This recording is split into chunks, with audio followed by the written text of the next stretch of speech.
and welcome to this introduction to word processing video. Today we're going to look at the parts of the Microsoft Word screen and talk about some general word processing concepts. I'm using Word 2016.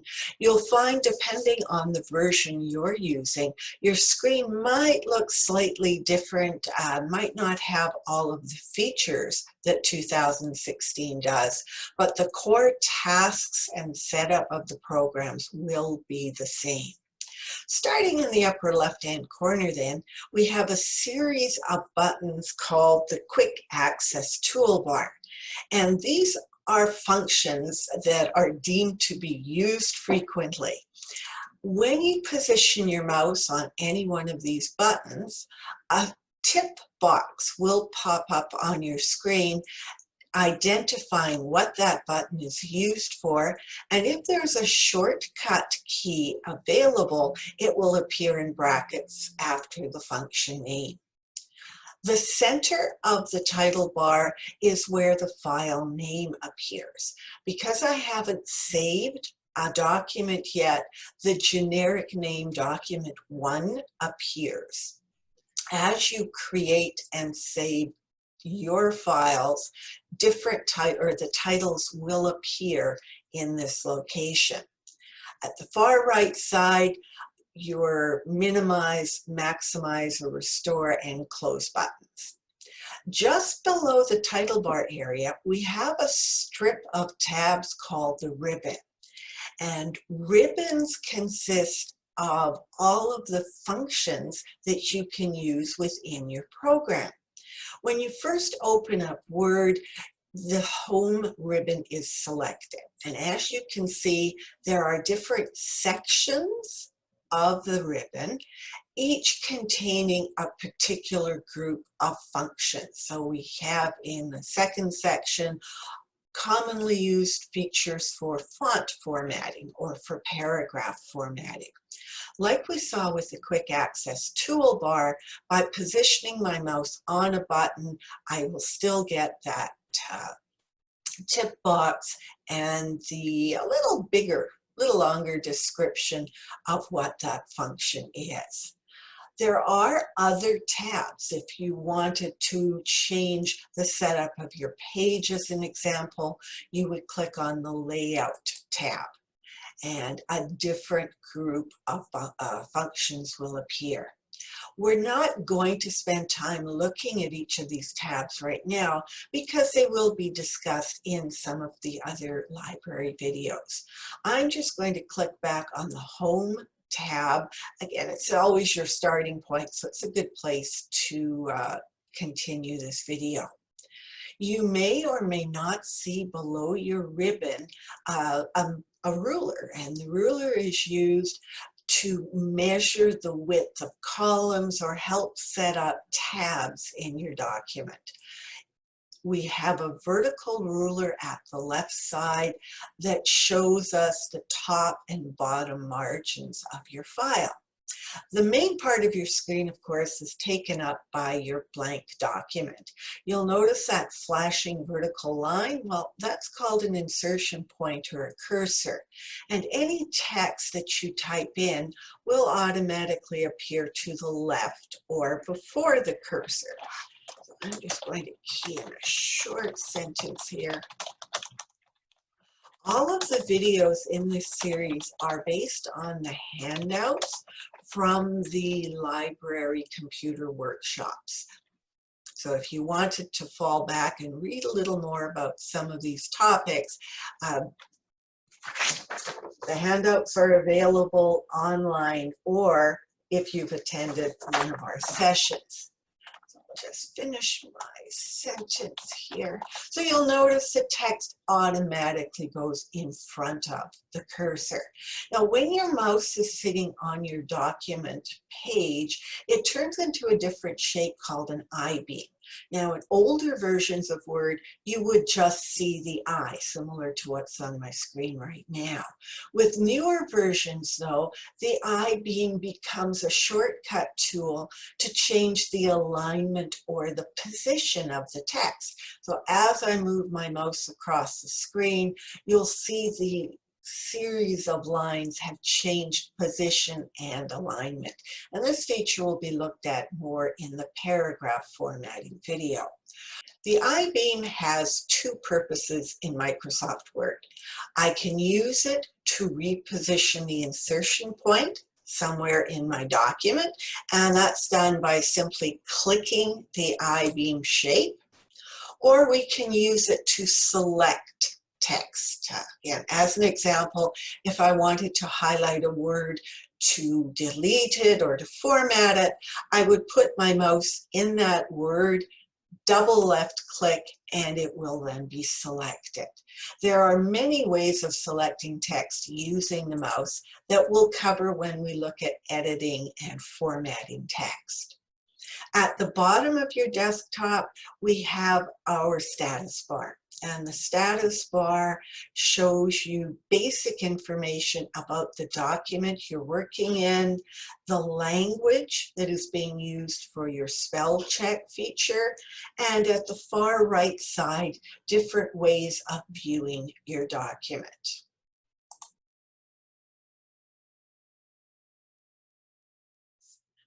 I'm using Word 2016, so my startup screen may be a little different than yours. Word is giving me a choice at this point. I can either create a new file based on one of these templates, or I can open a previously saved document. With older versions of Word, when you started the program, this is the screen that you would see.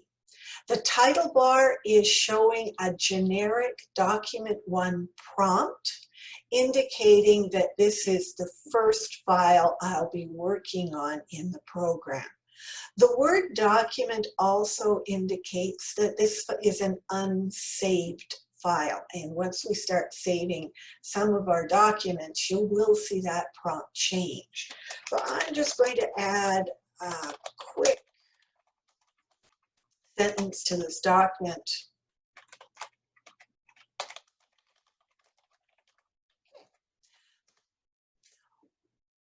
If I wanted to now create another file using this same template, I can either rely on the File tab at the beginning of the ribbon, or by using the shortcut keys Control and the letter N, I can create a new document right on my screen.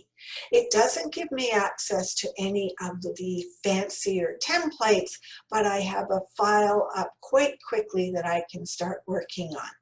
The title bar is now indicating that this is document 2.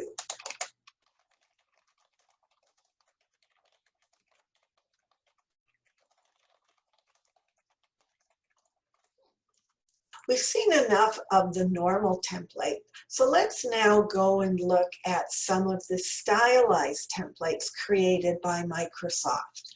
I need to go to File, New at this point. So depending again on the version of Word that you are using, you may see different templates in a different view on your screen. The ones at the top are ones that I've recently been working with, but below that are other sample templates and categories of templates that I can choose from. So I'm going to take a look at the flyers because I want to create a poster for a book sale. So depending on the purpose of your document, the audience that you will be showing this to, you may want to keep your template simple or go for some of the more elaborate listings they have at the bottom.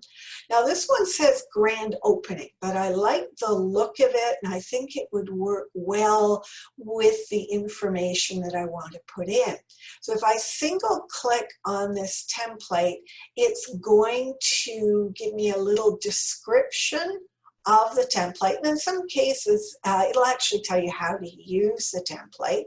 I can then click on create and it will download that template for me. A faster way of selecting the template would have been to simply double click on it. So now I'm working on my third new document. I'm just going to reduce the zoom a little bit so I can see more of the entire file. So I'm going to click where it says grand opening. Any text that you see in a Microsoft template is basically a prompt indicating or showing you where you can add your text. So I'm going to put in book sale. All right. To move down to the next prompt, I simply click my mouse.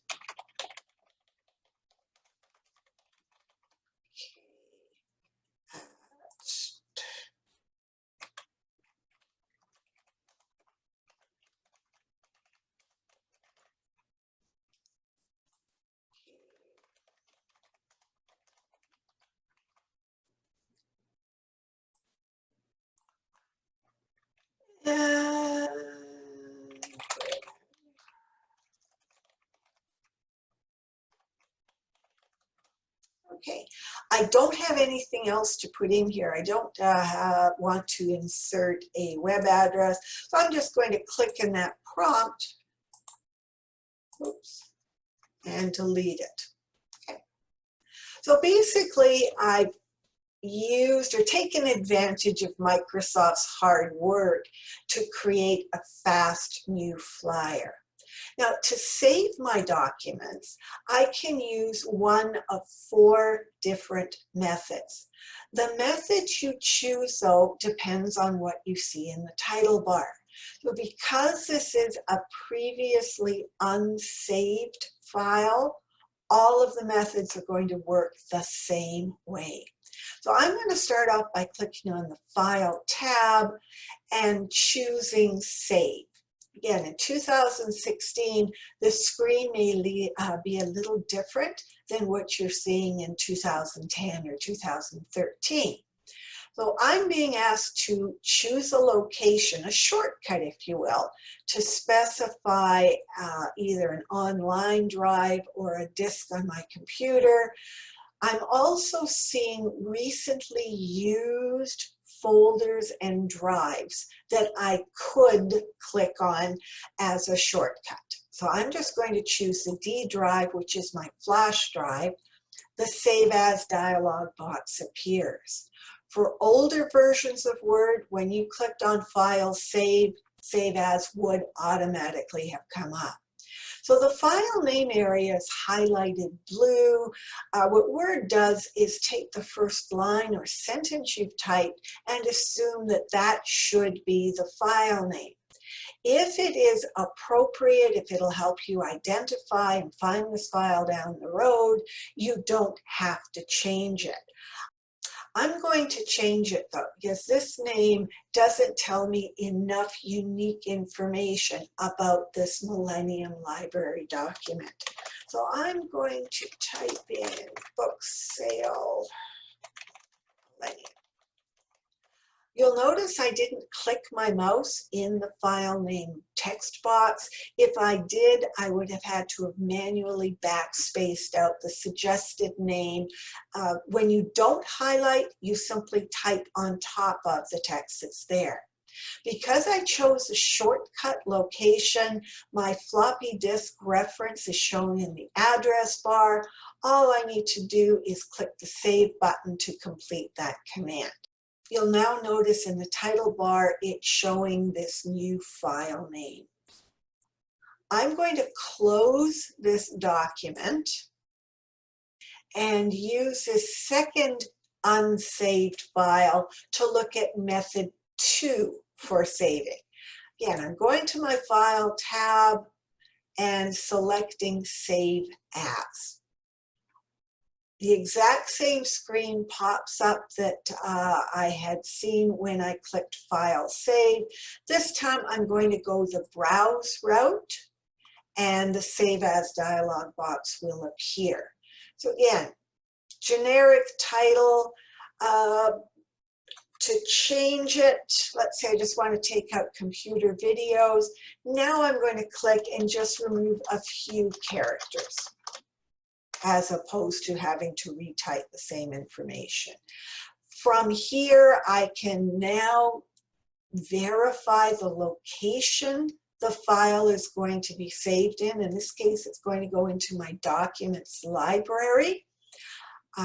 Click on Save, and that task is now completed.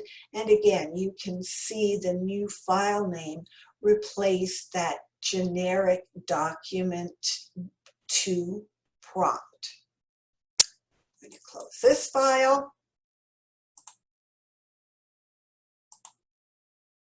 Here's my first document.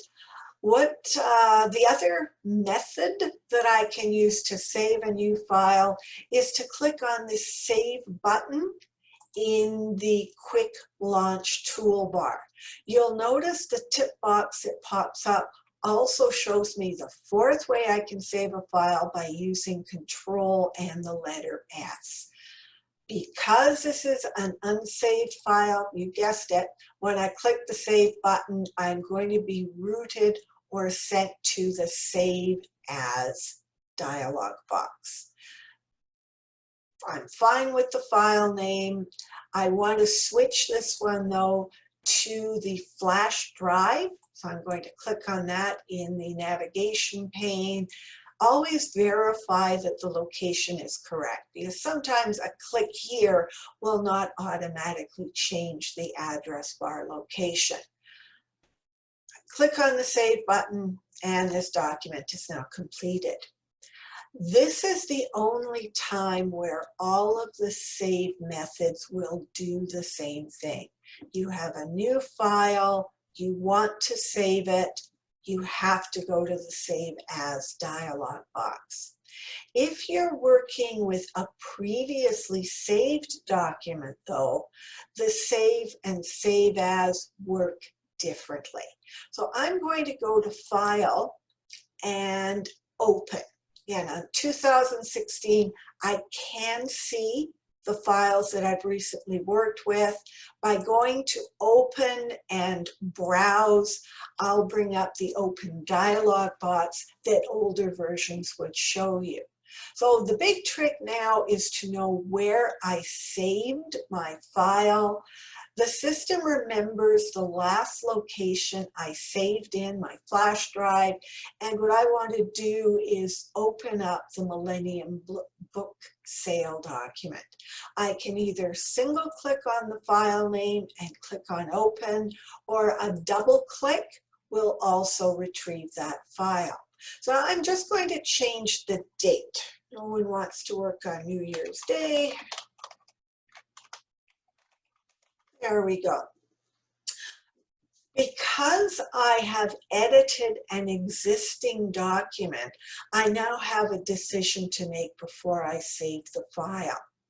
I can either replace or update the original document, or I can create a second file, a copy if you like, so that I have the original as it was first saved and this new edited version. Now I only require one copy of this book sale flyer, so I'm going to use File Save, just as we did before. The difference though, because the file already had been saved, is that the system automatically updated and replaced the original. It's called a quick save command. So without asking, you have resaved the file using the original name and the original location. The quick save button would do the same thing. You don't get anything on your screen. You just have to believe the original file has been replaced. Save As will bring up the dialog box though, and you can use that to either verify the name of the file and the location or not change anything. I click on Save, and because I've seen that box on the screen, I'm confident that the new version has in fact been saved. But you can also, and actually you have to use the Save As command when you want to keep your original document. So I'm going to use the same layout, but I'm just going to change the library location. So right now, my file is saved with information about the Millennium book sale. I want to keep that document, but I also want to save this new file about the St. John's Library sale. I have to use File Save As. There's no other option, and I know I've said that, but I want to repeat it. I'm going to again go to Browse to bring up the dialog box. So the file name that's shown now needs to be changed, and that's why I clicked my mouse. So I'm going to remove Millennium and just type St. John's in there. When I enter or click on the Save button, my new copy of the original file appears on the desktop. I still have my Millennium file. If I go back to Open, it's there, but I was now able, by changing the name, by using Save As, to create a second new file. If you're not sure if you should be using File Save or Save As, I'm going to suggest you stick with Save As. It will always bring up the dialog box for you where you can type in your name, define a location, or simply see that a save has in fact been completed. There's something reassuring about seeing that dialog box on your screen that you know the system has in fact done what you would like it to. When you're finished with a document, you can use the Close button in the upper right corner of your title bar. One little trick though, if you have one document open and you click Close, the entire program will close down. I have two files currently active on my desktop, so if I use this Close button, it will then close that last file, but I have another one that's keeping the app open. If you wanted to close a file and not close Microsoft Word, rather than use the X button, you would go to File and select Close. You're then starting off with a new blank screen.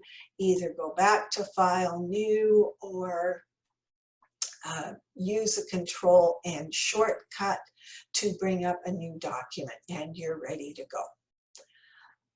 I hope this has been helpful in your Microsoft Word file adventures. There are many, many resources that you can find online and through the Winnipeg Library that will help reinforce the topics we've looked at today. Thank you, and take care.